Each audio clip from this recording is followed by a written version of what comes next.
The story begins in a future where Earth is no longer habitable. Because of this, the rich and elite abandoned the planet and settled on Kepler, a planet located in a distant corner of the universe, while only those who had no way to escape were left behind on Earth. But fate had other plans. After 2 generations in Kepler, the planet's environment caused humans to lose the ability to reproduce.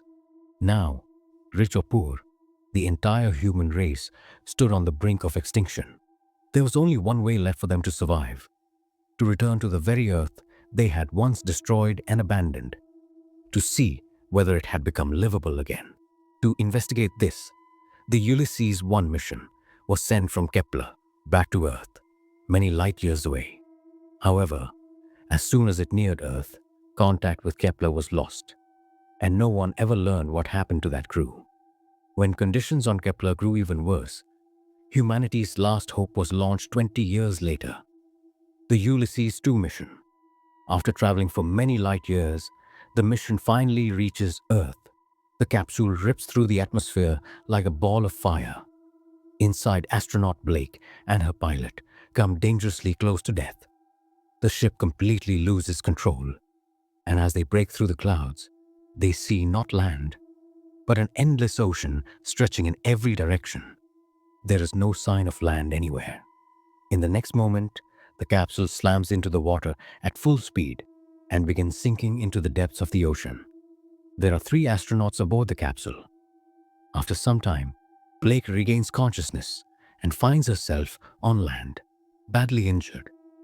A short distance away, she sees her other crewmate. Blake crawls toward her, but sadly, she's already dead.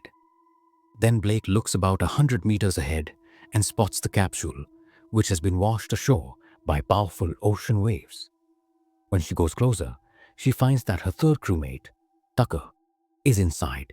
As soon as Tucker regains consciousness, he panics and asks if there is radiation here. Blake tells him the atmosphere is clear and adds that this entire area will be submerged in water within 6 hours. Tucker says that at that time, they will send all the information about this place back to Kepler. When Tucker tries to get up, a sharp pain shoots through his leg. His leg has been badly injured. Black tells him that she will conduct the research on her own and asks him to rest. Saying this, she sets out alone on this unknown Earth. As far as the eye can see, there is no sign of any human settlement. Only a silent ocean stretching endlessly in every direction. From inside the capsule, Tucker stays in constant contact with Black. After walking a little further, Black notices a strange arthropod-like marine creature in a pool of water. This turns out to be a major discovery. It means that life on Earth has not completely ended. Life is returning, holding on to the hope that perhaps Earth's environment could also heal humans. Black immediately performs a blood test on herself. She thinks that maybe she can become a mother again. But when she looks at the device, the result comes back negative. This means that despite the presence of life outside, the physical deficiency affecting the people of Kepler has still not been cured. For Black, this is a huge shock. Even so, she does not give up hope and continues moving forward. Tucker warns her that the weather is deteriorating rapidly and tells her to be careful. Just then, Black notices some jellyfish. As soon as she approaches them, one of the jellyfish stings her. Black immediately sprays medicine on her hand. At that moment, a strange fog begins to spread rapidly, covering the entire area from behind. Tucker says it looks like a terrifying storm is coming. The fog is so thick that Black can't see anything. Tucker tells her to return to the capsule. To guide her, he steps outside and fires a flare. Black starts moving in the direction of the flare. Meanwhile, near the capsule, Tucker senses that someone, or something, is watching him. Without thinking much, he goes back inside the capsule and seals the hatch. When he looks through the window, he thinks Black has already arrived and says, "You got here quickly." But Black replies that she's still very far away. The next moment, the figure disappears. Tucker is completely terrified. Suddenly, strange noises begin coming from outside the capsule. Since Tucker doesn't have a gun, he loads the flare gun instead. Just then, something breaks in through the hatch. They look human, and they attack Tucker. Hearing the black voices, Black rushes toward the capsule, but when she reaches it, her breath catches. The massive capsule is gone. They've dragged it away. As she searches, Black notices some shadows moving far away in the fog. She looks through her gun scope and sees several people pulling the capsule along. Suddenly, a large group of unknown people attacks her from behind. Sometime later, Black regains consciousness and finds herself imprisoned. As soon as the cloth is removed from her face, someone pushes her into a deep well. Tucker is inside as well, but he is badly injured. Black tries to climb up to get medicine and peers out through a crack, where she sees many people gathered outside. In fact, these are the very people the wealthy had abandoned on Earth when they left for Kepler. Just then, Black's foot slips and she falls back down. A while later, a rope is thrown from above, and Black uses it to climb up. The people there take her to an injured boy. It's the same boy whom Tucker had attacked inside the capsule with a flare gun, leaving his face severely burned. They want Black to treat him. Black says she needs a medical kit, but no one understands her language. Then a girl named Narvik steps forward from the crowd. She understands Black's language and asks where the medical kit is. Narvik takes Black to the capsule. Black cleverly tries to send a help signal to Kepler, but Narvik pulls her away and warns her not to be smart. Black treats the boy using the medical kit. The people around watch in amazement, as if they've never seen such advanced treatment before. After finishing, Black quietly keeps 2 injections with her and returns to the well to treat Tucker. Back below, Black excitedly tells Tucker that an entire community lives here. There are children too. That means there's no fertility problem here. They must get this information to Kepler. She just needs to earn everyone's trust, and then she'll send the signal. In a weak voice, Tucker says he's lost too much blood and that he won't survive. Now this task will have to be done by Black alone. Saying this, he takes out a pill from his locket and bites down on it, ending his own life. Black breaks down. After Tucker's death, the situation becomes even worse as tidal water starts rapidly filling the well. Black gets trapped inside with Tucker's dead body, and the water is about to reach her mouth. Just at the last moment, the lid of the well opens. It is the same boy she had treated earlier. He repays his debt and pulls her out. As soon as she comes out, Black sees that the entire area is being flooded by seawater and everything is about to drown. Later, when the people take her to the settlement, Black sees something that instantly wipes away all her exhaustion. Her eyes fall on a small baby girl. No child had been born on Kepler for years, so seeing that baby makes Black absolutely certain that humans can reproduce again by living on Earth. Seeing the baby reminds her of her father's words. In a flashback, her father explains that many weather stations were built on Earth, and the data received from the Henderson Hub shows that life is returning there because that region is far away from ancient human civilization. Holding on to this hope, they set out on a mission from which they never returned. The next morning, when the water level drops a little, the Mud people lower Black back into the same well. Up above, the children are holding Black's red bag. She repeatedly asks them for the bag, but they refuse and walk away. Meanwhile, another young girl stays behind out of curiosity. Black asks her for some water, but instead of water, the girl throws down a small medicine bottle. The same girl gestures and asks where she's from. Black draws a picture of her planet, Kepler, on the wall of the well and explains that she comes from there, many light years away from Earth. The girl tells her that her name is Myla. Black asks if she can bring her a device.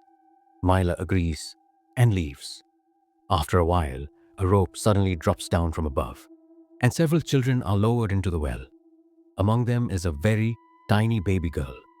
only a few months old, who is thrown into the well. But Black catches her before she can fall. After that, they completely cover up the well and leave.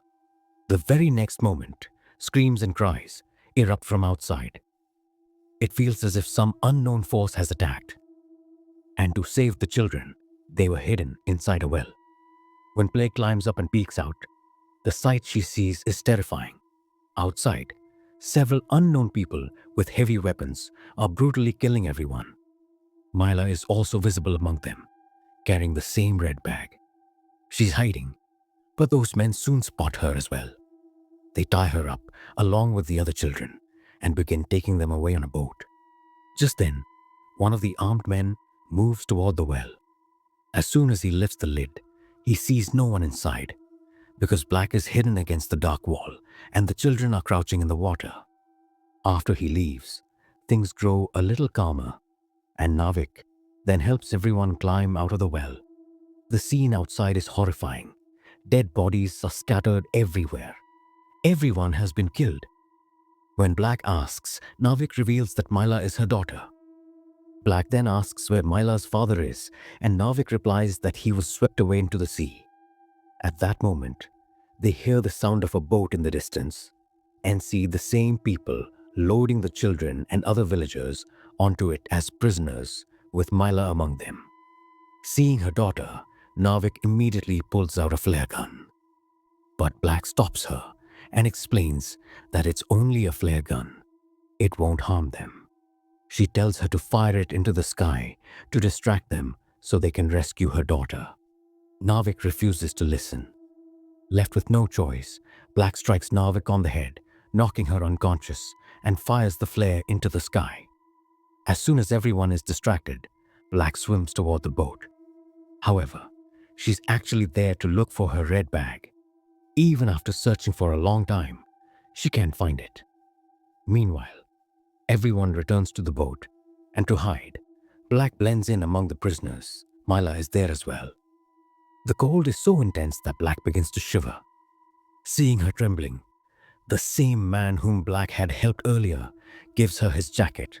After some time traveling by sea, they reach a strange place where massive rusted ships have turned into ruins. Because of global warming, all of Earth's glaciers have melted, and most of the land has been submerged underwater. After this, the armed men take everyone toward their main base. She's brought there like a prisoner, to a floating settlement made of scrap and iron. There, a man leads her to a separate cabin, where the atmosphere is completely different from the outside world. Inside, she meets an old man who looks different from the rest of the tribe's people. As soon as he speaks, Black is stunned because he is not a savage doll. He is Gibson, the same man who had gone on the Ulysses 1 mission with her father years ago and was believed to be dead. Gibson reveals that during the landing of Ulysses 1, her father, Neil, died in an accident, and he alone survived. He then asks how things are on Kepler. Black tells him that the situation there has become even worse. Gibson says the time has come to bring their people back from the planet Kepler, and he shows her the view outside. He is building a dam to hold back the ocean so that a safe settlement can be established. After some time, Gibson takes Black to a classroom, where children ask her questions about the planet Kepler. Black explains that the planet is barren and has no Earth-like lakes or oceans. Saying this, she leaves. A little later, a child comes to her cabin and shows her a small plant, saying that it will grow into a tree someday. Black is shocked because her father used to tell her the exact same thing when she was a child. She asks the child who told him that. The child says he talks to someone on the other side of the cabin through a pipe, but cannot go there. Black immediately heads toward that cabin. Using the ship's map, she moves through the dark corridors. There's a strange silence all around. When she peeks through a cabin window, she's left in shock. Inside, her father is there, alive. Just then, Gibson appears behind her and admits that he lied about her father being dead. In reality, sometime after they landed there, an attack took place. Not carried out by the Muds. but arranged by her own father because he had fallen in love with a mud girl and forgot which side he was on. Black asks her to open the door and becomes emotional when she sees her father after 20 years. She asks why he abandoned Kepler and his people. Her father says he wanted to fix some past mistakes, and that Black still hasn't understood what's really going on here. No one was ever supposed to return to Earth from Kepler. Hearing this, Black storms off in anger. Outside, the weather turns even more terrifying. Water is flooding everywhere, and heavy rain is pouring down. Gibson tells Black that her father ruined everything. Looking at a tower standing in the middle of the sea, Black asks if that is the Hansen hub. Gibson says yes and explains that her father wanted to destroy it too, but he was stopped. Black says she can send a message to Kepler from the same Henderson weather station. She just needs the biometa device. Gibson orders his men to find it. A little later, everyone is eating when one of Gibson's men rushes in, panicked, and reports that someone broke in while they were searching for the biometa device. The guards have been killed, and the power has been cut.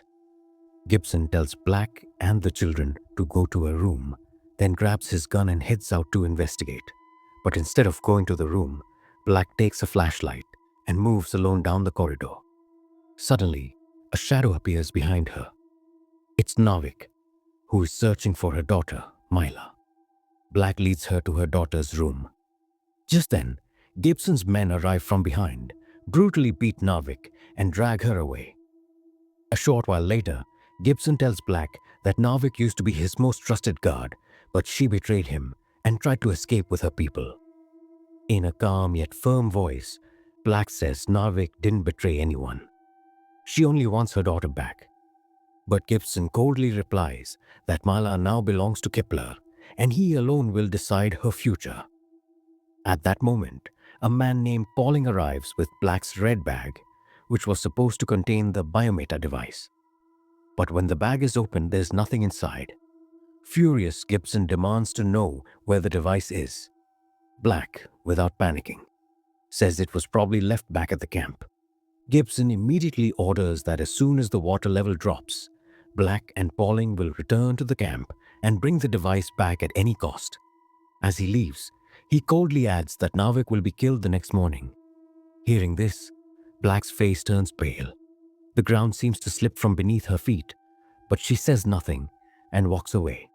After they leave, Gibson's eyes fall on a nearby child's doll.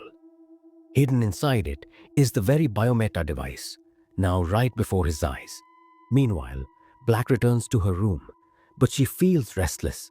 Suddenly, she hears a faint rustling sound coming from inside the wardrobe.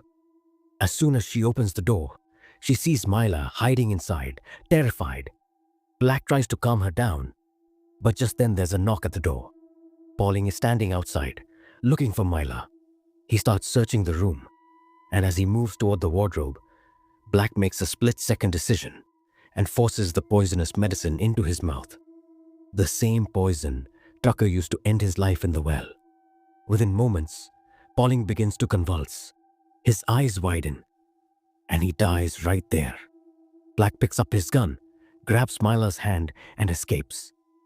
Dodging the guards, they move through a dark corridor and reach a cabin where the merged people are being held captive.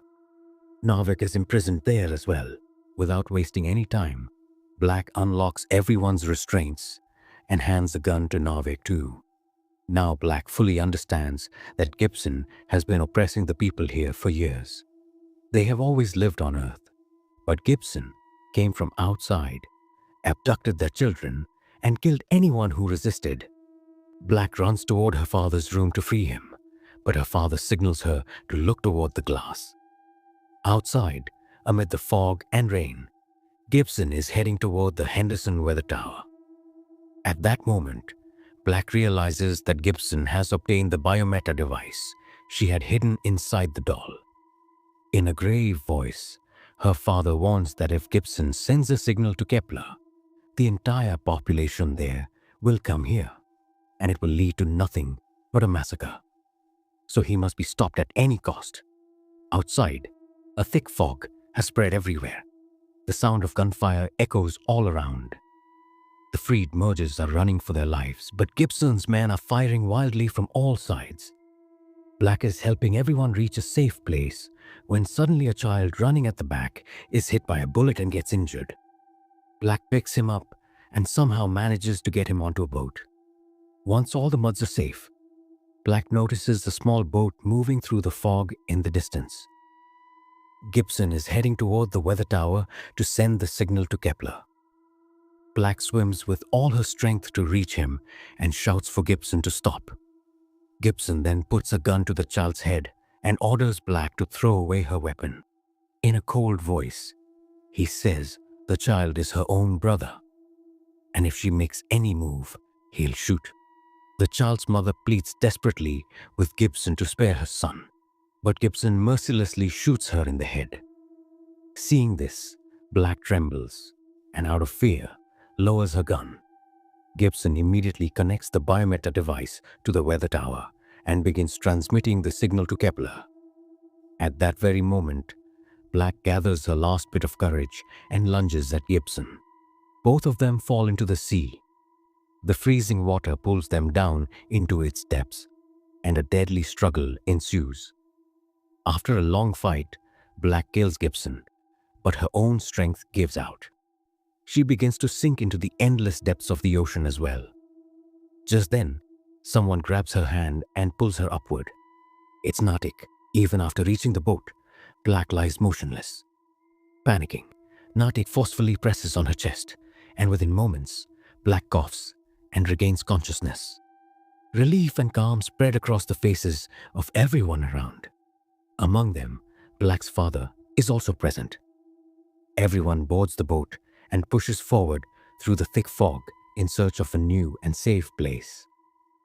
Although Black has freed these people, the danger is not completely over yet, because before dying, Gibson sent a signal to Kepler. Now the entire population of planet Kepler is moving toward Earth, and no one knows whether their arrival will bring peace or mark the beginning of another bloodbath.